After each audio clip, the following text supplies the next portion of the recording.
Started out as a child and grew up in the streets of Philadelphia playing street football and everything, and a marvelous time. And let me tell you about my pair of shoes. The first pair of shoes I ever had that I played football in, street football. We didn't have any sneakers. There was only one kid in our neighborhood that had a pair of sneakers. His name was Rudy. I'll never forget it. Rudy came running by us so fast. I said, "What was that?" I said, "I don't know. It was something fast." You know, and he came up. "How you doing, gang? How's everything?"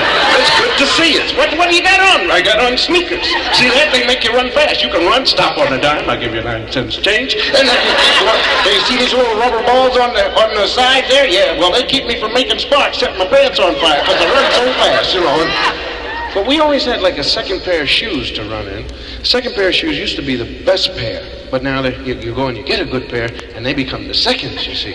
You wear out the sole, take them to the shoe repairman, and instead of putting leather on, he puts on a rubber sole, which is cheaper, and at the same time, it's better for you to run in, because rubber, you can stop. So there's a difference the way they put on the sole. Now leather, they sew. Rubber, the shoe repairman tacks.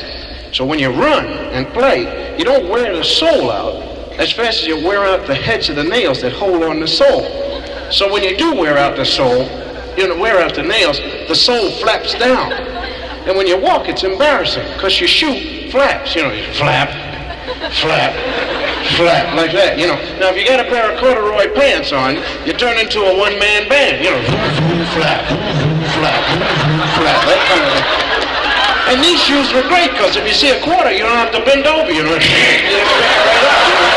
keep walking. Great pair of shoes. We played street football right there on the street. And this is where we had the greatest quarterback in the world. Our quarterback, he had to control 23 men on a side, and he was really great at it. You women don't know anything about it. You played with dolls and stuff like that. But here's a guy with an ingenious mind. He'd call a football play like this. He'd always get down on one knee and draw things. You know, he'd take a Coke bottle top. "Now, Shorty, this is you. This is a Coke bottle. I don't want to be the Coke bottle top." "Okay, what do you want to be?" "Yeah, I'm going to be the piece of glass." "Okay." "Now listen to this now. Arnie, go down 10 steps and cut left behind the black Chevy.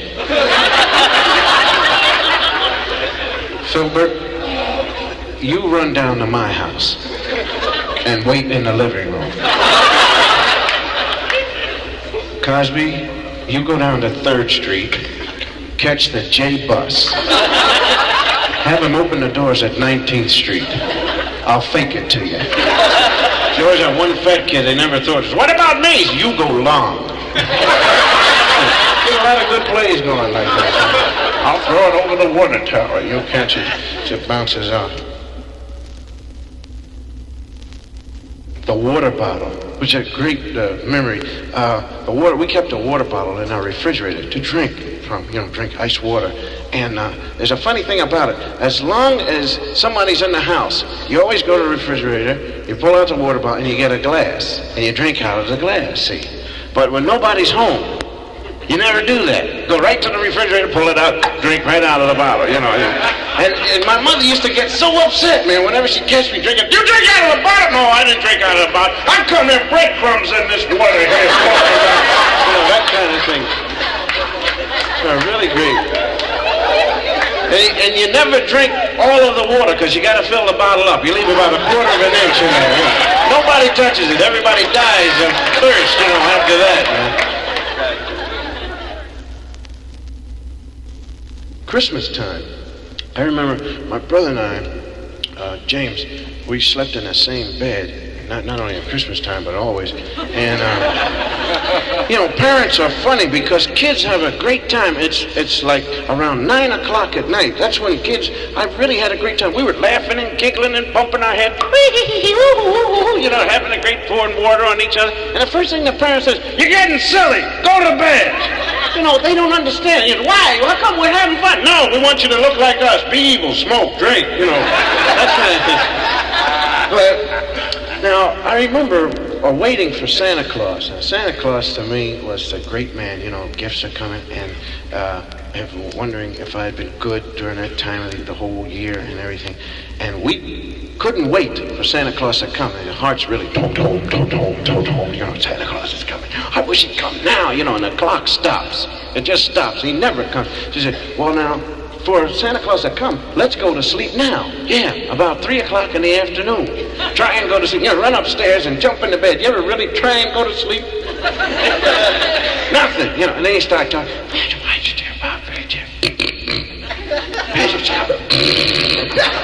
You kids better be quiet. That's not us talking. We're not talking up there. You better go to sleep or Santa Claus is going to give you nothing. Put coal in your stocking. See, it's your fault. He's going to put coal in your stocking. No, he's not going to put it in mine. Put it in your stocking. Yeah, and if he does, I'm going to tell him that you wet the bed every night, too. And I'm tired of rolling over on the coal spot. I'll tell you that right now.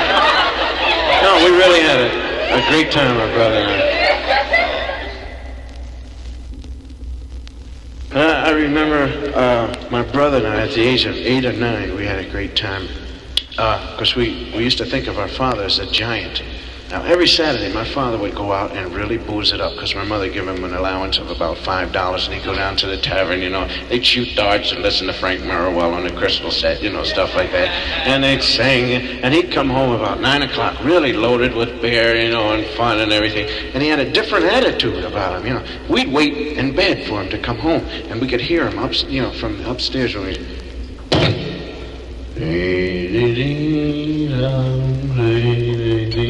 And he'd come in and he'd speak to my mother. Hello, my dear, how are you? She wouldn't speak because he's Jewish. You hear him go upstairs, boom, boom, boom. We'd look at each other and say, the giant is home. He'd go past our bedroom into his room, and you could hear him trying to take off his clothes. He'd drop his trousers. Ching! The giant has money. We'd wait for him to go to sleep, he'd crawl in the bed. Oh, merciful Father. You could hear him snore. When my old man drank and really got boozed up, you could... and he'd breathe so heavy that the whole house, everybody in the house would breathe with him, And he would do a thing that you call chain stoking, which is you breathe and then you stop. And he used to bug us, really. He goes, Dad! Breathe so we can breathe. Oh, thanks a lot. Gee, yes, that kind of thing. But he'd go to sleep, and my brother and I would crawl into the room. It was a big operation for us, hearts thumping, boom, boom, boom. We'd go through his pockets and steal him blind. Man, we'd run back in the bed and jump and split up the money. 85 cents, isn't that wonderful? And he never caught us, never did. No, one morning he caught us. He really did. The giant caught us. I heard him. He woke up, looked through his pockets, fee, fi, fo, fum. Who stole my dough? Did you take my dough, wife? No, I didn't. The kids take my dough? I'll beat the kids for this. Let me get my dough. Leave the children alone. Why? You in it with them? Yes, I get 20%. No, we used to take a lot from my dad. I worked in the operating room, and doctors make mistakes like anybody else. I'm not knocking them. They make mistakes. Now, what would a doctor say if he makes a mistake? Especially in surgery, when a guy's operating. Now, a mechanic will mess up something, he says, oops, that kind of thing.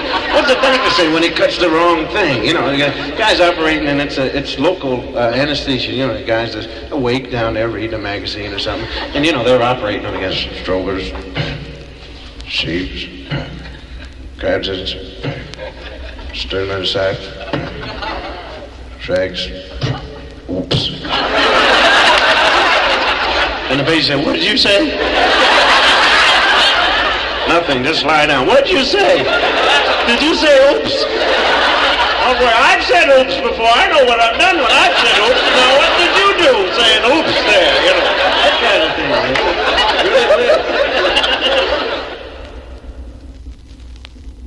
There was one guy that I always worried about, and this is a Lone Ranger buddy, Tonto. Now, Tonto to me always was like, I would say to Tonto, Why does he do the same thing? Because the Lone Ranger would always say, Tonto, yes, Kimasabi, I want you to go to town. And every time he'd go to town, the bandits would beat the snot out of him. They'd give him, it's nice to have you in town, Tonto. And he'd go back and the Lone Ranger would look at him, oh my goodness, Tonto. Did you get the information? Yes, me, I have information. That kind of thing. And I'd always holler on the radio, Tonto, don't go to town. They're going to beat you up again, man. Just one time. Tonto, yes, Kimasabi, you go to town. You go to hell, Kimasabi. I want you to get the information. What is information? Information say, Tonto, no go to town. That's what information says. Did you ever figure out what would happen if these two guys ever went into a town and there was no violence? There's nothing to do but get drunk, Lone Ranger and Tonto really knocked out,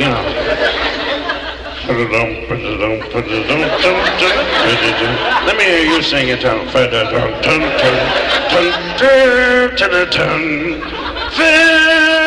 Oh, shut up. Tonto, you have any money to get a drink with? No, Kimasabi. Why don't you use your silver bullets?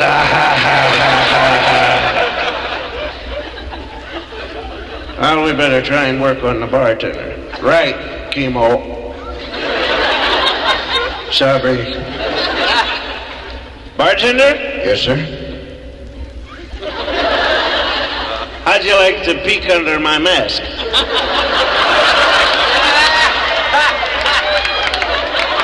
Take a look at this. How about that, huh?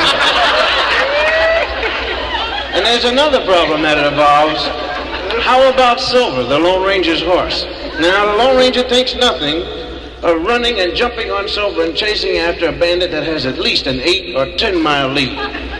And Silver must get awfully peeved at this, because it's embarrassing, to chase after a horse that has an 8 mile lead. And you can always say, Masked Man, yes, what is it? The bandits have an 8 mile lead, go get them. Don't worry about a thing, took one on. Hey, old Silver, wait a minute. You crazy? Get off my back! What's the matter with you, Silver? Don't worry about it, Silver. I'm sick of this. How much of a lead have they got this time? 8, 10, 35 miles? You know how embarrassing it is to come back in that stable, have those old snotty horses and say, oh boy, did you catch him this time? No, I didn't catch him.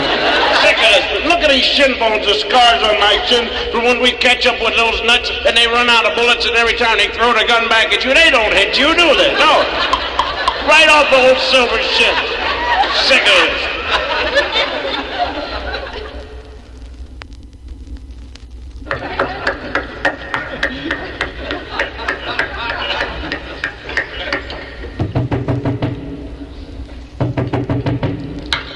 Yeah. Pardon me, is Ralph Jamerson at home?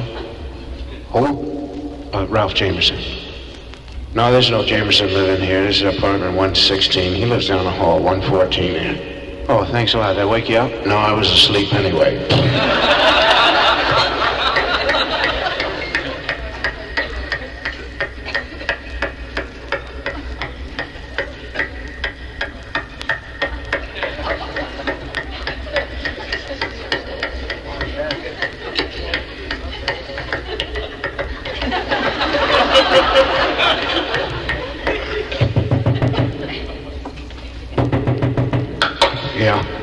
Pardon me, what number did you say that was again?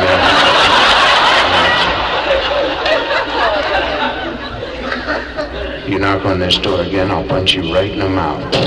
Gee whiz, thanks a lot.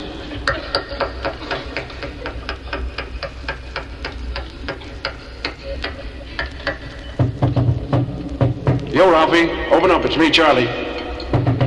Open up. Better try that now if I know he's home. Hey, listen, Ralph. Ralph, did you... That's gas. Ralph, are you okay? I can't breathe. Better crawl on the floor like I saw the guy doing the move. Ralph, are you... The gas on, I can't see. Better light a match.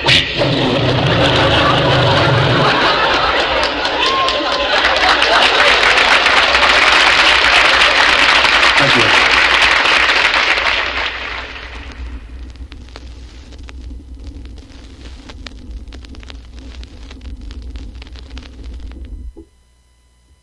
in the Navy, and I became a medic, hospital corpsman. I was very proud. Instant doctorship. That's what it is. In 6 weeks, you can operate on people, give them needles, kill them, that kind of thing. You pronounce people dead. You're dead. Thanks a lot. Get out of the service. And I never forget, when I graduated from hospital corps school, an order came through sending me to the Fleet Marine Force. This means I am going to be a medic. I was very proud of it because I know that I read the Geneva Convention, and there's a small print and everything. It says, in the Geneva Convention, you cannot shoot a medic. And they're very happy about the whole thing. They give you anatomy in 1 day. Here's the body. Look at it. Remember it. All right, next shot. That kind of thing. And so they give you a helmet with a big red cross on it, see? And then they give you a jersey with a big red cross on it. This is so when the enemy sees the red cross, see, they don't shoot at you. See, they just say, there's a guy with a red cross, don't hit him. In times of war, they do that, see. Don't throw that hand grenade over there. There's a guy with a red cross. What's wrong with you? That kind of thing. See, well, they do that, see, don't they? No, they're nice about it. So we're really proud of that. We can't get shot down. That's wonderful. So then they show us the real movie as we're about to go to war, just before we landing. I said, I want to show you this picture here. You'll notice that the corpsmen are dropping like flies. That's because the enemy is not upholding the Geneva Convention, and they said the first thing they try and get actually is the hospital corpsman, and actually the lifespan of a hospital corpsman from the time his foot hits the water to the time he almost gets to the beach is 7 seconds. And the corpsmen are scrambling after that. Give me some steel wool. Get this red cross off of here. Anybody want to buy a helmet with a red cross on it, for a gun? How about some morphine? Take this helmet with some morphine. So I was aware of this, I was really frightened. And I said, gee whiz, I hope they don't get me, And I run, they let down the thing, bang. First thing I did, man, was scurry to the beach, jump in the foxhole, safe. I'm not moving. I'm sorry, I'm not moving. 5 guys with me, and we're having fun. We're watching the war, Nice war going on, yeah. Somebody's running fireworks. Ooh, look, a ship in the air, that kind of thing. And an explosion went off about 100 feet away. And a piece of shrapnel caught one of the guys, and zonked him right out. He's gone, And there's a guy next to zonk means dead. And there's a guy next to me, typical movie nut. I didn't even know they were real. I thought they were just in the movie, Boy, they got Charlie! Shut up, be quiet, man. Watch the war. No, they got Charlie and I'm gonna get him. You're not gonna do nothing. Get out of the foxhole and shut up. I'm gonna get him. And he broke loose. And he runs nowhere, but right out into the open, man. He's scurrying around. Where are you riding? And these guys, the enemy's hiding up in the trees, having fun. Anybody want this nut scurrying around out here in the open there, And the first thing they do is and they gun him down. First thing this guy says is, medic!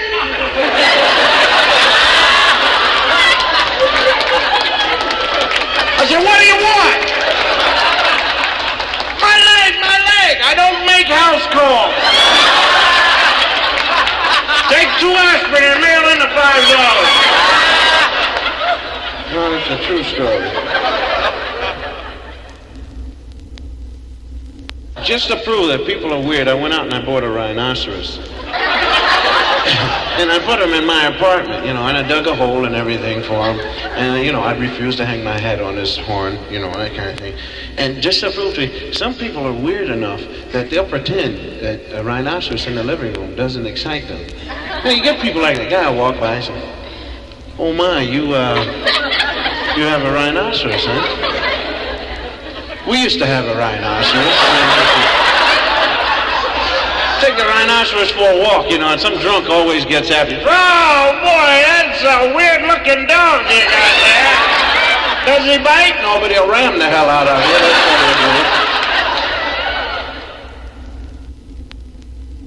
Half man, half animal. Wolf man, right?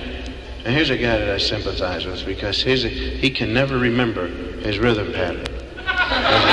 He's walking around as a normal human being, then the moon comes up on him. Now, a guy like that has got to be embarrassing to his family.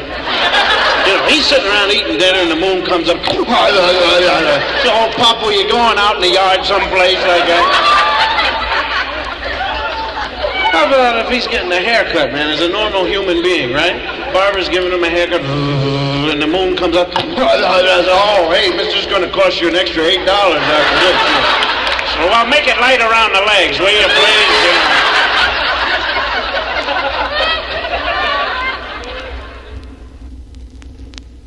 please? Speaking of death, I was thinking now, they had a problem, Elaine May and Mike Nichols did a bit on funerals and how expensive funerals are. And I was thinking, you know, it's kind of weird that people should complain about the price of funerals because it's your last thing anyway. And you want to splurge, you want a beautiful funeral. I do, everybody does, you know. And I was thinking that it would be great. The silly thing, really, about a funeral is the fact that people go in and they see you in the casket, stoned away, you know, nothing but a rigor mortis face there, you know, and they look at you and they come out and they say, didn't he look like himself? Which is sickening, you know, because like if you put yourself in bed like that and you're really set up, you know, lie down in the bed like that, people would see, they say, he's dead. They wouldn't say, didn't he look like himself? No, you know, people say, I thought you were dead. No, I was just sleeping like that. Well, don't sleep like that anymore, you know, because you look like you were dead. So I was thinking now, for the people that always feel, didn't he look like himself? For $50, an extra 100 or something like that, what you ought to do is hook up a tape recorder, you know, and play it so you can talk to them as they go by. You know, hi, how have you been? Don't I look like myself? Aren't I wonderful? It's good to see you. You know, and just keep it running like that for those people, you know. And maybe for an extra $200, you name names, you know. Hi, Bob. How's the wife and kids? You certainly do look great. Don't I look like myself? You know, I'm sick, but it serves a purpose, you know. Because I can't stand, you know, so how'd he look? He looked dead, I'll tell you the truth. He really looked dead. You know? But when I was in the, like I said, in the Navy, I was on a ship, and the thing that really caught my attention was a burial at sea, and it seemed like a cheap thing to do, because I didn't understand it. They put the flag over the body, see, and they marched the guy out, you know, and they put it on the edge, and then they, you know, the chaplain or whoever's gobby, and then they, you know, and they dump the body into the water. Well, the flag stays. I thought the flag was supposed to go with the guy, you know, and it must be embarrassing to a guy that dies, you know. That's a cheap thing to do to me, you know. Put a flag over, you promise him he's going to sea with the flag, and then, now for my next magical trick. So what I did was, one of the guys died at sea, and as rigor mortis was setting in, we clamped his hands around the flag, you know. And the guy went up, let go of the goddamn thing. What the hell, you know, he wants to go with his flag. He loves it, you know. Oh, that's a truth. The Neanderthal man. Now, let's think back. Now, today, we know what to eat. You go into a restaurant or you go into your home and you say, what's for dinner? Let's have spaghetti. Let's have steak. Let's have some meat, you know. Now, a caveman couldn't say that because he didn't know anything about eating meat. He didn't know anything. He was just out there, you know, just right out there. Hey, I am a caveman, and I'm out here, you know, that kind of thing. And the rain would come down. He didn't know what rain was. Oh, what is that? Run and hide, you know, that kind of thing. So it's all right. It's soft. Feel it. Oh, yes. Isn't it wonderful? You know, and then a hailstorm would come down and fool them all, you know. Oh, hey, that hurts, you know. Hard water. You know, that kind of thing. So I figured the only thing that they knew how to eat, you know, like the bushes were there for them. So they just eat bushes every day, bushes. And they must have gotten tired of bushes, you know. Guys, oh, this is rotten. Eat bushes. That's the worst bush I've ever had in my life. See, don't eat that bush because you'll get a rash from it. It'll make you break right out. It's terrible, you know. Get the bush and, you know, boy, you know, and the guy would go home from a hard day's work or doing something, you know, and he said, what's for dinner? Bushes. Oh, boy. I'll die first. I'd rather die than eat bushes, you know. So then they had to go out and get something else. So some guy says, hey, why don't we try meat? And the guy says, okay. So then that's when they went out. But now they must have made a couple of mistakes. See, they must have attacked the wrong animals. So we see, basking away in the sun, 2 saber-toothed tigers. And one tiger talks to the other. Hey, Arnold. Yeah. don't look now. But over your right shoulder, there's a Neanderthal man sneaking up behind us. And he's got a stick in his hand. And he's gonna hit one of us. Say what? That's the same nut that hit me behind the ear with a rock and run like hell yesterday. You know, they killed Ralphie yesterday. Ralphie? Who's Ralphie? You know Ralphie, that weird saber-toothed tiger, lives over the hill. He only has one saber, and he growls with a lisp. Says, "Arf!" They killed him yesterday. Oh, that's terrible. Yep. Then they cut his fur off and they threw him in the fire. Oh, that's horrible. Yeah, and then they drug him out of the fire and they ate him. What a bunch of savages. I'll tell you what we'll do. Let's get up and start growling and making a whole bunch of noise. All right? What's he doing now? He's eating bushes. That's right.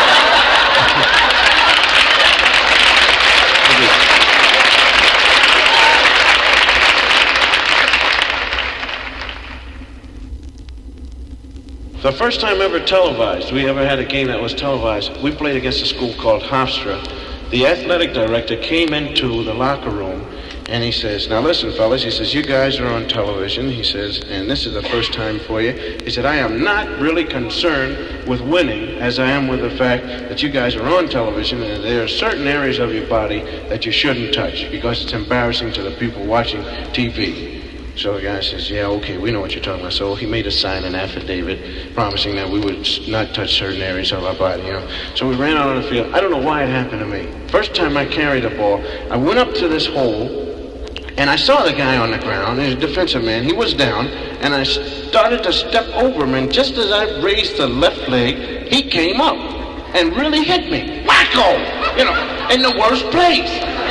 And I said, "Oh!" And I started to grab you. "You better not touch any areas of your body." So I grabbed my head. And I went into the huddle, guys, and what's the matter? I said, "I wish I would grab it." And to make it look good, they bandaged up my head. That's the truth. That's the truth. I want to tell you about Seattle, Washington, and I'm going. Seattle, Washington is a city, as far as the weather's concerned, they're a little backwards. And in Seattle, they have rain at least 365 days of the year. So therefore, they don't know anything about the sun. As a matter of fact, they think that the sun is evil. You know, when the sun comes up, what did we do? Is our town dead? You know, what have we done?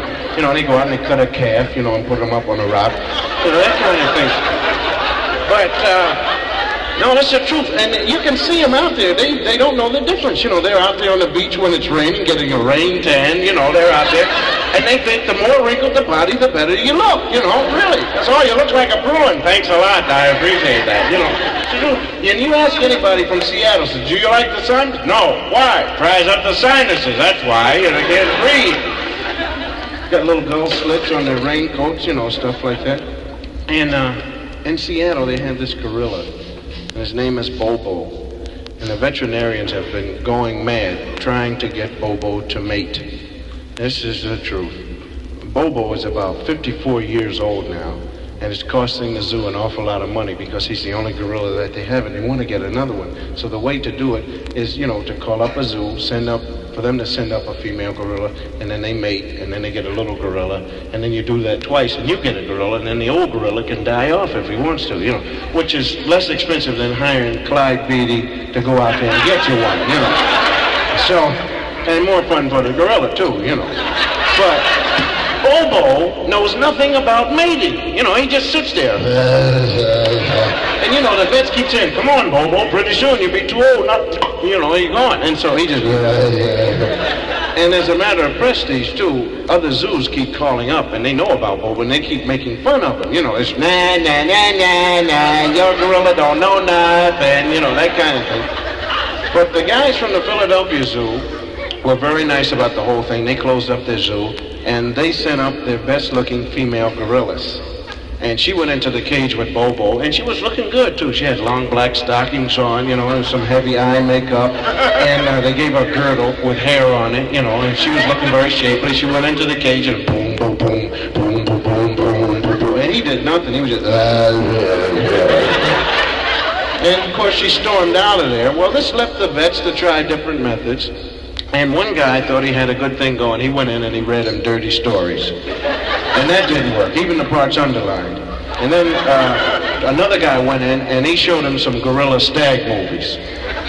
Where the gorillas have black tape across their eyes so you can't tell who they are and nothing like that. And he walked out in the middle of the stag movie, and the last method they tried was they took some darts and they dipped them into this special gland secreting stuff that they got from an old sailor. There's a box marked Tijuana COD, And they took the darts and they threw them and hit him in the back. And the darts did nothing to him. He just pulled away and pulled them out, and he threw them away, and they hit a hippo. And the hippo went wild. I mean, everything. Birds, trees, grass, and garbage cans. He was all over the place there.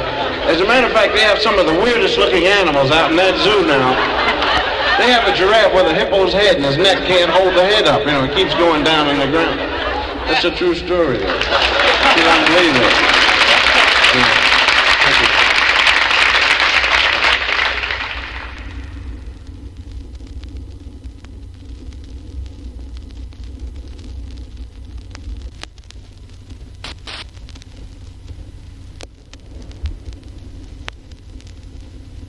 Never forget the time I had a sore throat, bad sore throat. And I said, I have a sore throat. And my mother said, let me feel your forehead.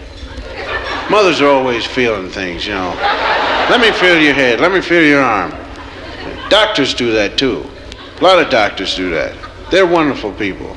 No, I love doctors, but there's only two things I've found fault with. I can find fault with doctors. One, you could have a busted leg. Your leg could be hanging out, and the guy will still want to feel it. Let me feel it. Does that hurt? Hey!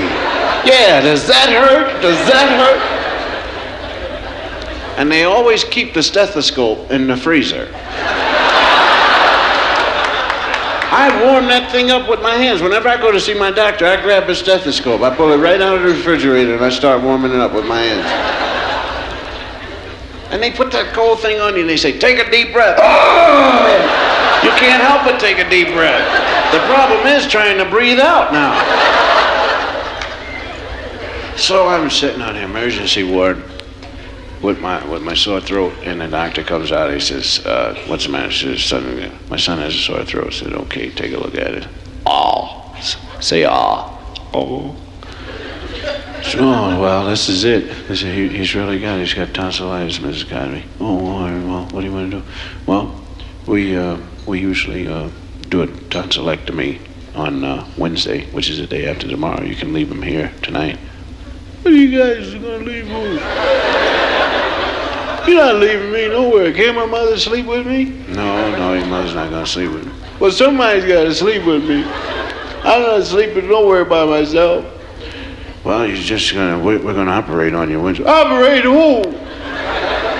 Ma, don't let him operate on me. Please, don't let him do nothing bad. What are they going to cut?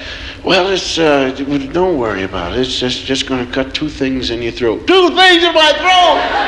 And then I won't be able to talk or what? Yes, you'll be able to talk. Listen, son, let me explain to you. Your tonsils, which we're going to have to take out, guard your throat, you see. They stand there. There are 2 guards. They have hand grenades, bazookas, and everything. And anything bad that comes into your mouth, they fight it off. See? Well, in your case, your tonsils have lost the war. As a matter of fact, your tonsils have gone as far as to join the other side, you see. And they're going to kill you if we don't cut them out. Well, they're going to hurt and everything. No, we're not going to hurt you. Now, listen, as a matter of fact, listen to me now. When they cut your tonsils out, don't you know, are you ready for the lie? They'll give you all the ice cream in the world you can eat. Is that right? I can have all ice cream in the world I can eat? Yes, I'm not kidding. You don't tell me no fibs now, Mom. No, I'm not kidding you. All the ice cream, say honest to God. Honest to God. boy, you guys are in trouble. Because I can eat a mess of ice cream, I'm telling you now. One time I ate a whole elephant full of chocolate ice. Can I have chocolate? You can have chocolate. Oh, boy. Take me wherever I'm supposed to go now. You can cut off my whole neck for some chocolate ice cream, man.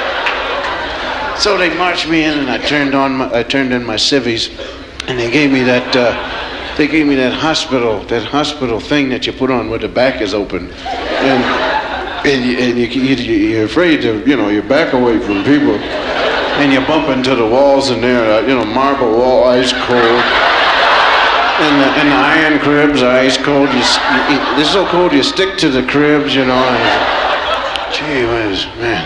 So I marched on the ward, and they introduced me to my two buddies. This is Johnson. Hey, Johnson, how you doing? You gonna get some ice cream too? Yes, they told me I'd get some ice cream. Yeah, well, listen, man, when the nurse leaves, I'll talk to you about that ice cream later, because we're gonna eat a mess of ice cream. And this is Rudolph. How you doing, Rudolph? You gonna get some ice cream? Yeah, I'll get ice cream. Yeah, boy, eat it up. Okay, boy. All right, nurse, you may leave now. We're all right.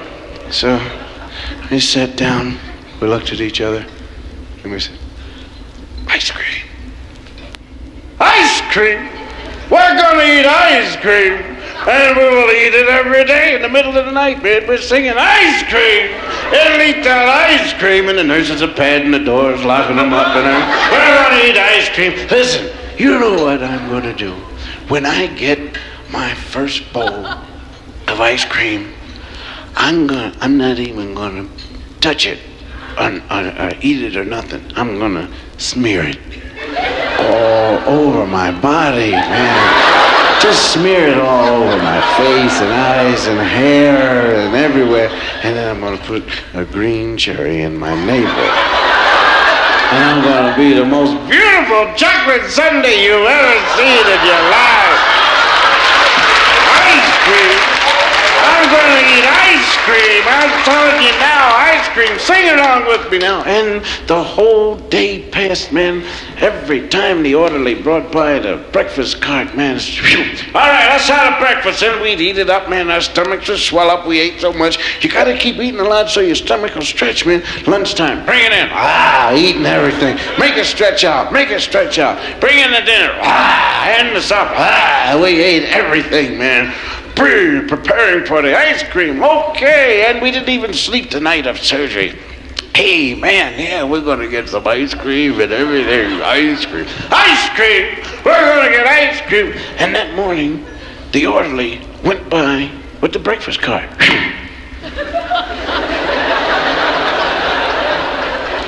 Hey, you, almost a doctor.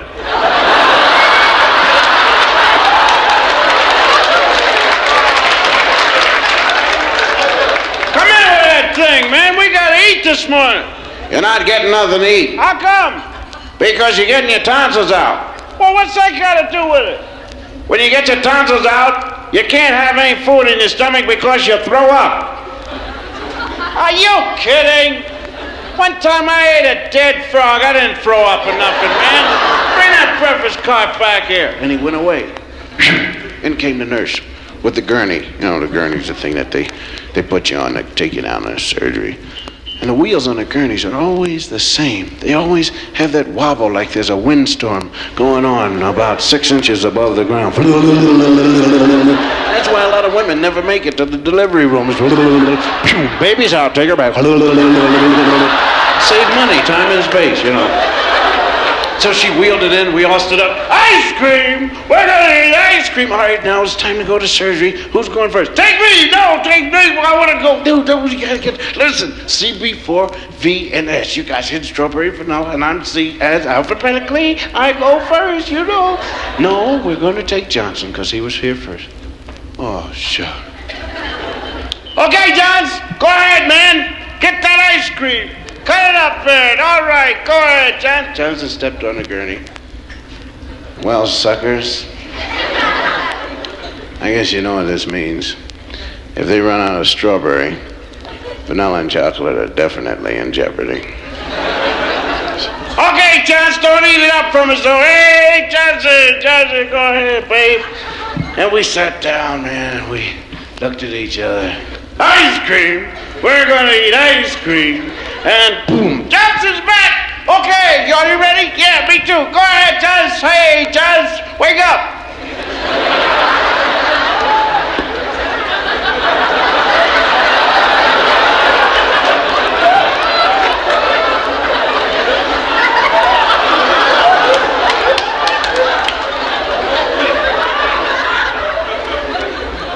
Hey, just come your eyeballs just keep waving around in the air. Nice, ain't it? That's ketchup, right? That's ketchup on his mouth, coming around from his mouth. Ain't it ketchup? Please say it's ketchup because we ain't the thing that you killed, Johnson. They killed Johnson. They picked him up. Johnson was like a wet rag. Oh, man. I picked the bottle up and broke it. All right, who's next? Get away from me. Okay, fight him off, Rudy. I'll hit him off here. They ain't touching neither one of us. Rudy started crying. Oh, no, Rudy had the funniest cry you ever wanted to see. He would run whenever he cried. Oh, no. And they picked him up and they strapped him down on the gurney, man, and they took him away. Rudy, keep fighting, babe. Keep fighting. Just remember one thing. Keep your mouth closed. Johnson, wake up, babe. Ice cream. You gotta sing with me. Ice cream. Oh, he's dancing. Boom. All right, Rudy, did you keep it? No, he didn't keep it. They got it. Okay, William, you're next.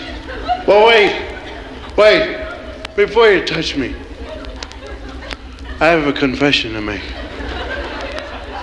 Does it mean anything to you if I say that I just had breakfast? Okay, I'll go peacefully. And they put me on a gurney. And they covered me up with a sheet up to my neck. They put me on the elevator. And I knew I was going to die. And I hadn't really prepared myself for it. And it was pitiful. You know, when you're only 5 years old and your life passes before you, it's pitiful, man. You really don't have that much of a life to pass before you. It was just a little, and then it was gone. I had to call for a rerun.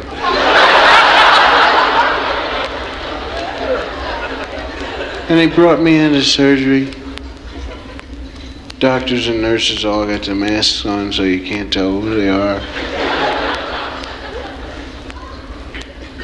And they put a needle in my arm and let the thing go. And the doctor said, count backwards from 100. 109. I didn't even make it to the second 9. I was so pitiful. Of course, now, I understand that if you're an alcoholic, you can last longer. Now, if they ever get my old man on an alcohol, they're really in trouble, man. I know Dad will give them trouble. 4, 3, 2, 1, 0. Now, what else do you want me to do? I think you better get another bottle. Yeah, that's what I need, a bottle. You better give me a bottle. Not for the arm, for the mouth.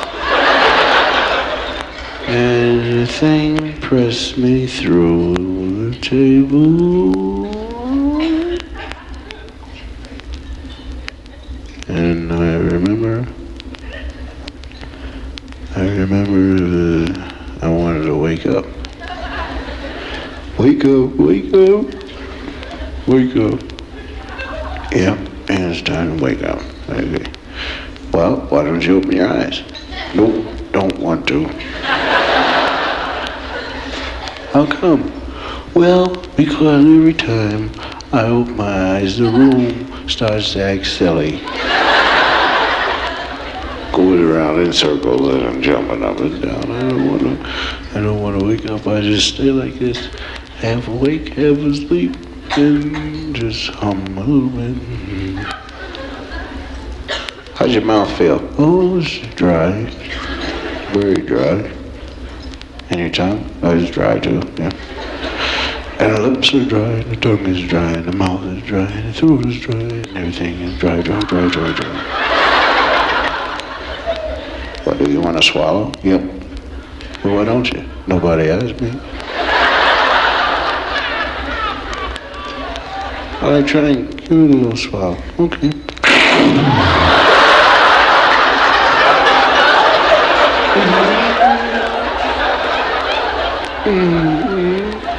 Hello, brain? Yes, this is throat. Yeah, you better get some work done down here. Somebody killed the kid or something.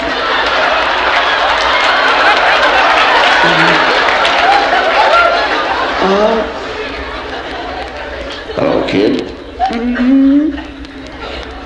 You want to try and swallow? Try and swallow again. We want to check out the trouble. No. Try it. Come on. Do this over.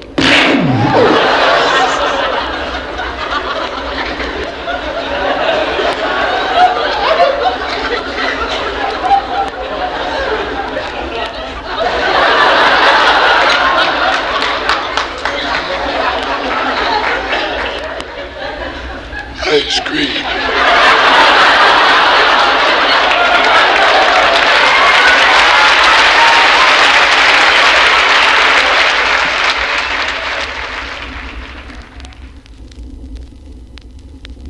Now I'm telling you right now that something's got to be done about the attitude of the grown-ups.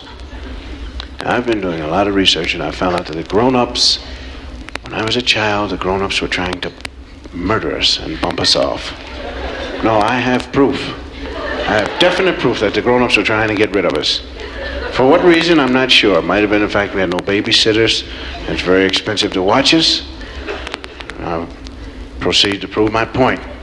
First of all, we had a perfectly good playground. Perfectly good playground.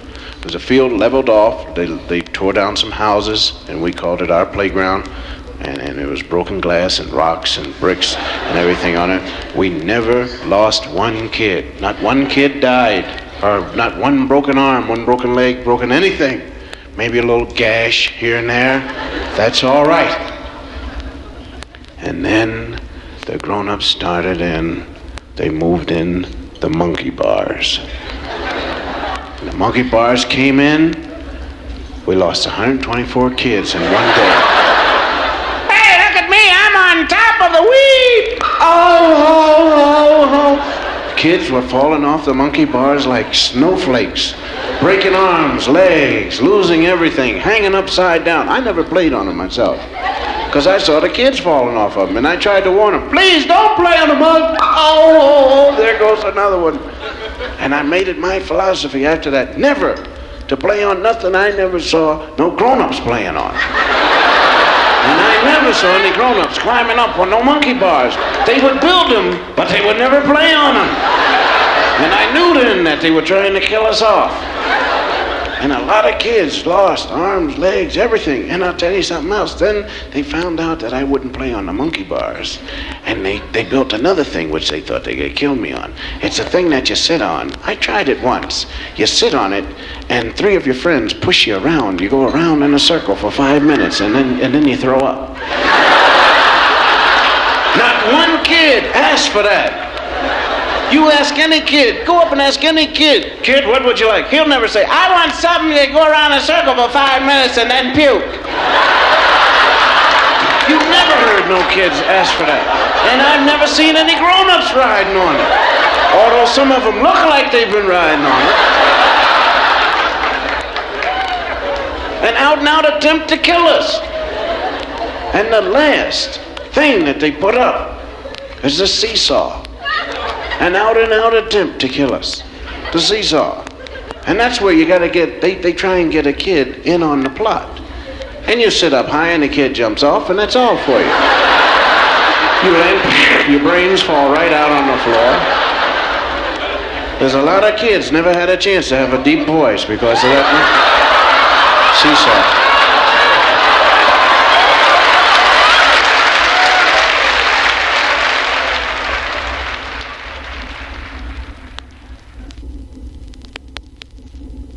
I can eat anything in the world. I can eat it. I've eaten in Japan all over. Love the food. Not a thing wrong with it. Raw snake, anything. Been to Mexico. I eat anything. Any food, I eat it. But I cannot get down a lump of cream of wheat. Something happens to me, and every time I swallow it, it gets right there, and I cannot get down a lump of. You can hold a $5,000 bill right in front of my face. Put it in my hand. Swallow the lump, you can have it. Can't get it down. I cannot get it down. And my mother tried to kill me off with that cream of wheat. She'd bring that bowl down, and I'd just look at it. Take that spoon and stir it up. I knew that lump was in there somewhere. And I'll find it if I have to look 5 hours. I know that there's a lump in here. And I'd find it. Here it is! Trying to kill me off. And then as soon as I put the cream in it, 5 more would show up. They're all in here. They're all in the cream of wheat. All these lumps to make you gag. And then she tried to cover up the lumps by putting raisins in the cream of wheat. No chance. My throat knows a raisin from a lump of cream of wheat. I'm telling you that.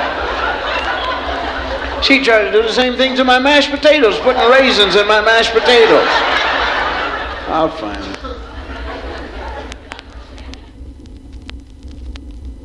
We used to steal the wheels off of baby coaches to make go-karts.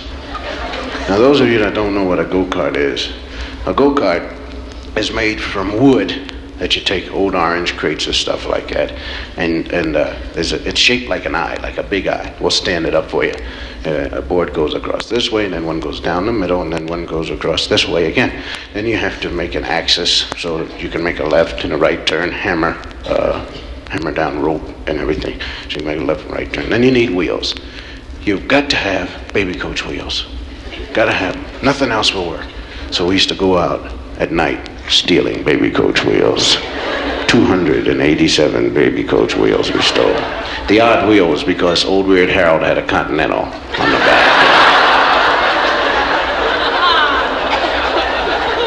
And you get in your old go-kart there and just sit in it and just pretend that you were driving all over the country. And you gotta have your own music to ride your go-kart.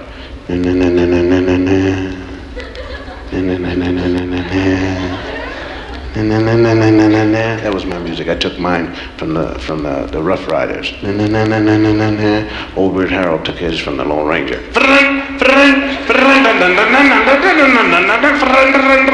And Crying Charlie took his from the Green Hornet. We had about 3 million kids all racing with their own music.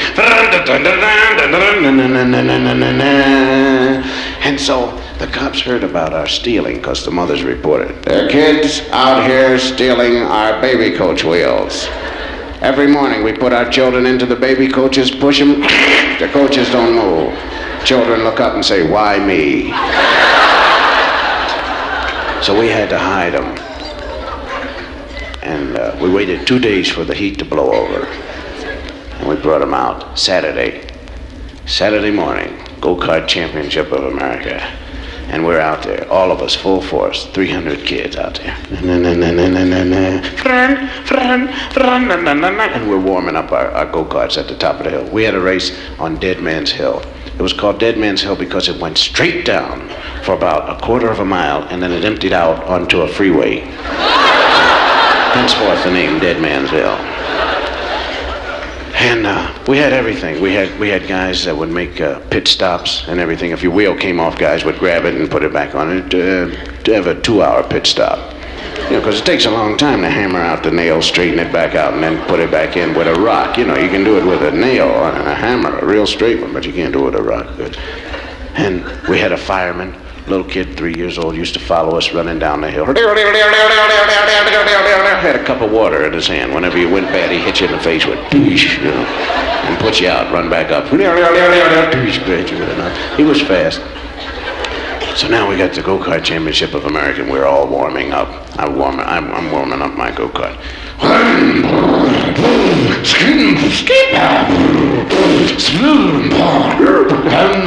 haven't even gotten out of first gear yet.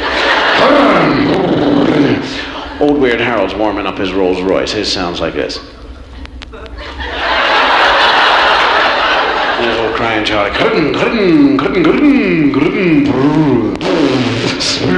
And the kid came out with his father's underwear. He took black shoe polish, made some squares on them, and he waved them. They're off! Pack! We're going down the hill.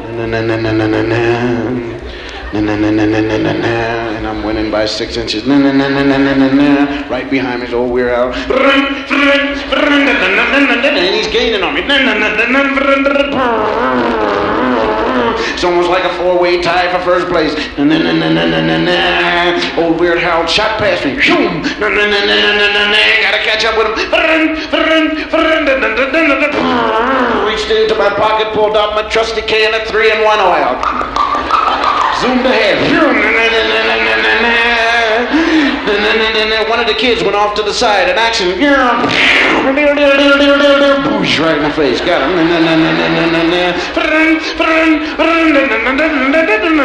And I look about 20 feet from the bottom of the hill and I see 900 cop cars waiting. I went to my emergency brake, which is a piece of wood. Push it forward, it'll stop you if you're going about 1 mile every 5 weeks. No good. Put my legs down. I gotta stop. The cops are gonna lock us up. No. We smashed up 900 6-year-old kids on the ground crying. Oh, the cops are beautiful. Gonna scare us to death. Pull the guns out. We'll shoot them down right here. Kill all of them, boy. Crying Charlie Bobo. The cops pulled out the cuffs, put the handcuffs on us, and it backfired on them because her wrists were so skinny that as soon as we put our arms down, they fell off. Hey, missus, the things fell off of us, but we wasn't trying to run away or nothing. We was just standing right here. Honest, don't shoot us down or nothing, but they fell off of us because the wrists, and so they thigh cuffed us together, and that's the way we went to jail. Yeah.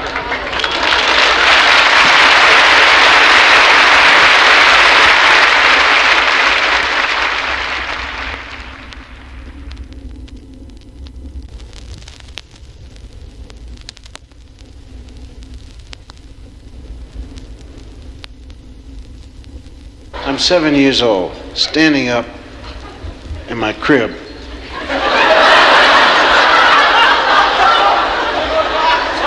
I kept falling out of the crib. I really, they gave me a bed, but I kept falling out of it. And I'm standing up there. My parents are going out, see, and they're just walking back and forth. We live in an apartment building. There's only one bathroom. And there's my bedroom, then my parents' bedroom, and they have to pass by my bedroom in order to get to the bathroom. And if the door's open, I can see them. And I know they're going out because they keep bumping into each other, Boom, boom, get out of the way. Boom, where's my sock? I don't wear them,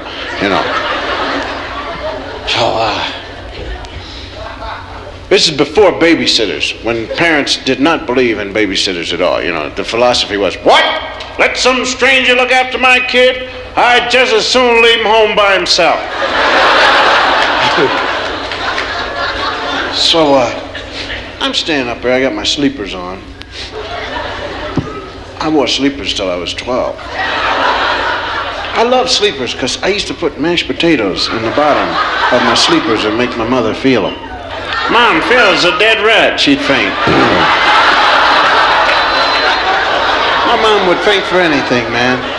I used to get hit in the head with a rock and cover up the blood. She couldn't stand blood for nothing, man. I'd go home, stand right behind her. She was cooking. Mom, look, blood. What? She'd faint.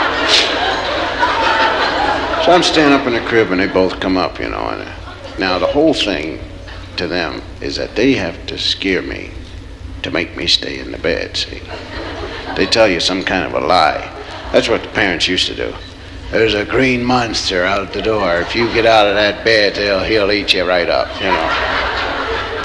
So, I'm a con man. I really am. I'm a good con man. Boy, I never went to school if I didn't want to. My whole thing was so beautiful. My mother used to come in, boom, open the door, and I'd be in the bed, And she'd say, aren't you going to school? And I'd say, Mother, is that you? Just bring your face here so I can touch it before I leave. Yeah. Never went to school one day. And always got out at 3:30 to play. Used to go up to her, 3:30. A miracle happened! I'm well! You're not well, get back in the bed. Honest to goodness, Mom, a little angel came right up on my bed, hit me with a wand, twang, said, go out and play. And she had to believe the angel. I knew that. So anyway, I'm staying in my crib. And I said, now don't get out of the crib, please. See, my father, I love my father's approach. It was basic. Stay in the bed. That's all, you know. Stay in the bed, see? I knew how to answer him. I will. And that was it. You know, he'd go and then I'd jump out of the crib, you know. Papa's beautiful, but mothers, they give you a half out. Stay in the crib because your life is important to this and that. Oh, yes, I've heard it before. But my old man would just come up, stay in the bed. Right, Dad. And he'd leave. He said his piece, you know. So now my mother comes in. I don't get out of the crib. Yes, Mother. I'm tired anyway. I'm going to sleep. The Sandman's beating me to death. And I'm so tired. Pardon me for not seeing you to the door, but I'm just tired. I'm telling you right now, don't get out of that crib. Now, the last time you got out of the crib, you went in and listened to that radio and heard that awful Lights Out program, and it scared you so bad that you smeared Jell-O all over the kitchen floor to make the monster slip if he came at you. And your father went into the kitchen to get a drink of water, slipped and hurt himself. Now, to make sure you don't get out of this crib, we've placed over 100 black poisonous snakes around your crib. And if you so much as put a toe out there, they're going to bite you, you're going to swell up and be dead until morning. I don't see no snakes. They're invisible. And she left. Boom. Boy, I'm telling you right now, I'm so sick of this place. I'm going to run away from home. They're always putting black snakes. Snakes! You get out of here! This is not your room, this is my room, and you just get out of here! I don't care who sent you in here, this is my room. I didn't ask you to come in here, nasty snakes! Snakes, do you hear me talking to you? Huh? Snakes, I gotta go to the bathroom. Come on, hit a heart on a guy, will you? Are you out there? Listen, snakes. Now don't you bite. Don't you bite me. I'm gonna put my toe out there. Don't bite it. Just give it a little snaky lick. Come on. Okay, listen. You can bite it just a little bit. But don't put none of your juice in it. Nothing. Well, go ahead. I bet you're not even out there. Go and bite it, suckers. Yeah, I knew you wasn't out there. Lie to me, boy. I'm going and listen to the radio. We had a Philco radio. It was about 6 feet tall. Had 287 knobs on it, of which only 2 worked, off on volume and the station selector. The extra knobs were if you'd lose one, you could replace them right away. You don't have to go to the store. And I loved to get scared to death. Anything that would scare me to death, I loved it. I loved Frankenstein, a Wolfman, and a Mummy so much. I used to sit right up front. And then they would come at me and I would squish myself into the orchestra pit. I hid all over the place. I'm telling you. I had pictures of them all over my house. Never looked at them. Was scared of them.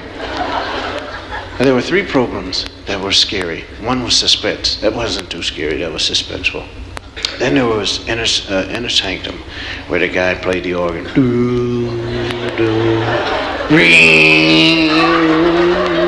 And then he would come in, good evening, and he was so happy to scare you to death. And he opened that door, and then he told you a weird story about his Uncle Harry who had lost his hip bone or something like that. Oh, man. But what really scared me was when he closed the door. At the end, I knew somebody was in the house then. Then I started smearing that Jell-O. No monster gonna get near me with that Jell-O on the floor. I've tripped up many a monster with that jello on the floor. Yes, sirree, Bob. And now, got my radio, I turn it on. You gotta wait maybe 8 days. It'll heat up, you know. And then there's good news. Good evening.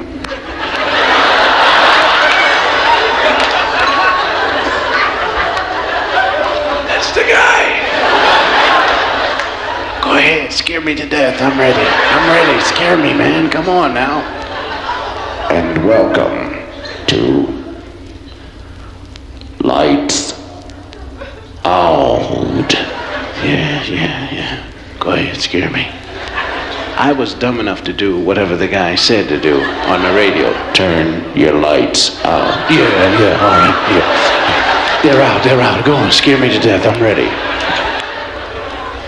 Tonight's episode is about a chicken heart. A chicken heart that ate up New York City. Yeah, go chicken heart. Go get him. Eat him up, chicken heart. Scare me to death. I'm ready.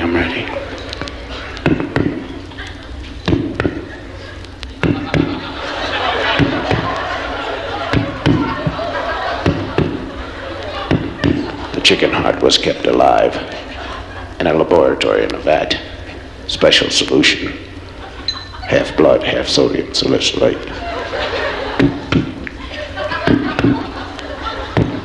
One day, a careless janitor knocked the vat over. He went to get a rag to clean it up. The chicken heart grew. 6'5" and in search of human blood. The janitor came back, opened the door.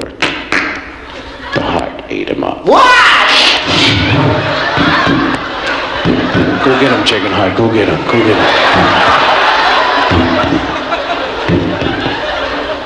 It moved out into the hallway. Rang for the elevator. 4th floor. Ah! Go get him, chicken heart. Go get him. You will. Moved out into the street.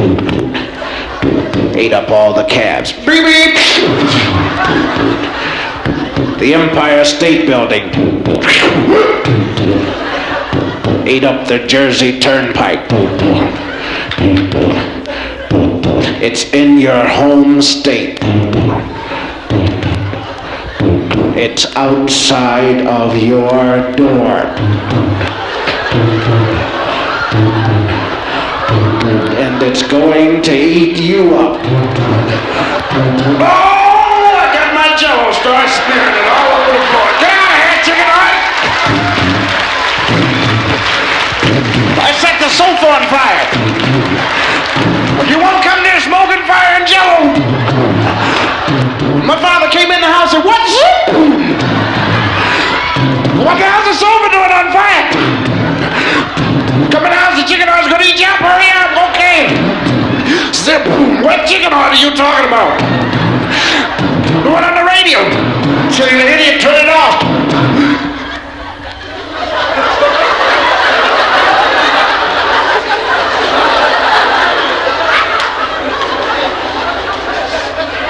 Thought of that. For 2 years, anybody that passed by our house, my father, whether he knew him or not, would call him in. Hey, come here, I want to show you my dumb kid. Go on, tell him how you burned up a $100 sofa and broke your father's arm. Save us from that.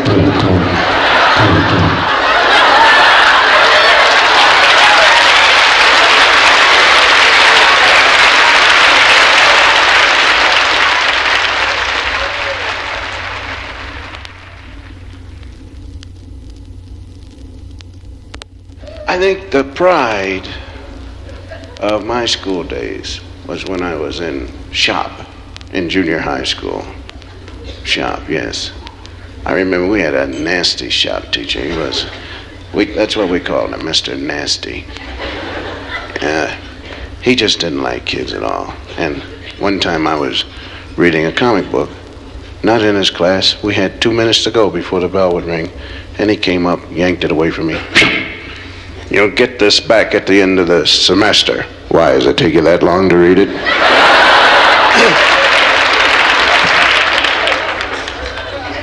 But the proudest thing I remember was shop having an apron. You know the apron they put on you in shop? That gray apron, that meant so much to me because I used to excuse myself and pass by where the girls are cooking. And they thought I was something. I used to have 37 pencils in my apron, you know. I'd walk by with grease and oil on my hands that I'd borrowed from somebody's car, you know. I'd walk out on that guy's car and get some grease and oil on me, you know. I'd walk by, you know, and my girlfriend Doris used to come out and say, "Whoa, what are you making now?" "Oh, yeah, how you doing, Doris?" "What are we making?" "You mean this week?" "Well, this week we're just finishing up a Boeing 707. One of the great lies of our times. You know what else? I could never figure out who made the spigots or the faucets in the schools. The guy couldn't have had you washing your hands in mind when he made them. Because it's impossible to wash your hand with holding the thing while the water comes out. You can't do it. And I spent 3 hours trying to wash my hands, trying to figure out how I could give it a good burst and put both hands under at the same time and go like that. And then that soap they give you in the bowl, you gotta have about 12 bowls full before you can get a bubble. Who does all that? Somebody weird, I bet you.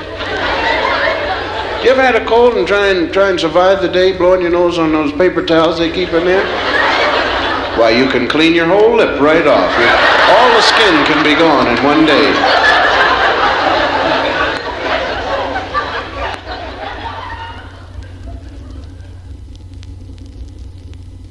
Special class was really weird. Special class, that's where they have all these kids like Mortimer Snerd, you know? You know, you say to the guy, and they're all in the neighborhood, you know every one of them, you know, but they just never get to first grade. From kindergarten to the first grade, somebody snatched them. You ask any kid in special class, how'd you get there? I don't know, they just put me there. I was just walking down the street and they yanked me right into the room. You know, and they're, you know. But, of course, that doesn't say the kid won't graduate college, you know. A lot of them make some of the finest quarterbacks in the world. Just takes a little time to develop them, that's all. But, what I'm trying to get at is that the special class, I wish I was in special class, because they were always walking by our room. We're in there sweating, writing, reading, doing things, and they're always going to the zoo. We're going to the zoo today. And after that, we're going to a baseball game. Then we're going to Hong Kong, and then they're taking us to Japan, and we're going to a lot of places. Yup. I'll never forget that. And a lot of us tried to get into the dumb class, too, man. We'd sit up here and the teacher says, "What's 1 and 1? Yup. Now sit down. We've got your IQ marks back. You're not dumb."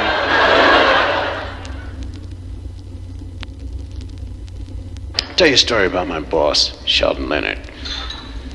Sheldon Leonard, this is a true story. Sheldon Leonard's the man that hired me for I Spy. He brought me up to his office. He said, "I want you to be a spy." I said, "Okay." So we signed a contract and the series was a hit. I don't complicate anything, man. So, Sheldon was married a long time ago, probably before there was hair.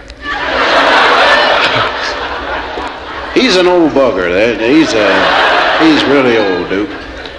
And he took his wife on a honeymoon up to Niagara Falls, and this was when Niagara Falls was brand new. They didn't even give you a raincoat or nothing, you know. You just stood there, you got wet, and you came down, you smiled at each other, you know. And he tells this story. He said, "It was very cold that day, but the following morning, the sun came out, and it shone brightly. and the temperature went up to 99. So I said to my bride, why don't we take a little dip in the wonderful lake? And his bride looked at us, yes, Sheldon. Yeah, they talk a lot. I believe we should.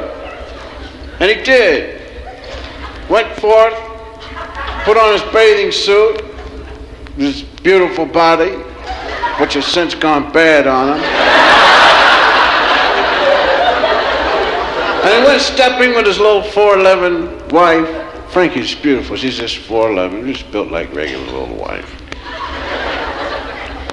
And he went walking, got to the edge of the lake, and it was 99 out.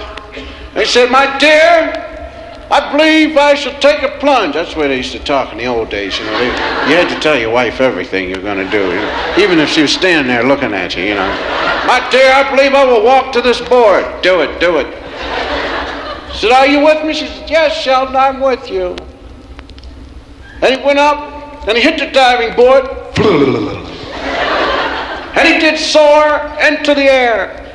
Up, up, up, forming a great swan dive. Yes.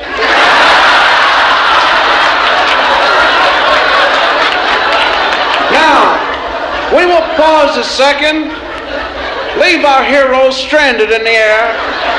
We'll hold him, don't worry about it, he won't drop, he's still up there. And we will say, he is about to plunge into a what, lake? And how do you get lake water? Well, usually what happens is the water runs down from the mountain. Yes, and how do you get it? Maybe the snow will melt. Right, does it ever really get hot? No. And so he is about to dive into what? 12 degrees. Now we pick up our hero at the peak of his swan. And he is now descending and he's coming down and boosh, he hit the water. And immediately he said, my body turned into a giant goose pimple. And as I submerged, my eyes would not close because they too wanted to know what had hit them. My body began to draw up into a ball. I touched bottom, thank goodness, and pushed up. And as my head broke through the water, I was facing my wife, about 30 feet away from her. And she stood there smiling. And I said to myself, why should I tell her?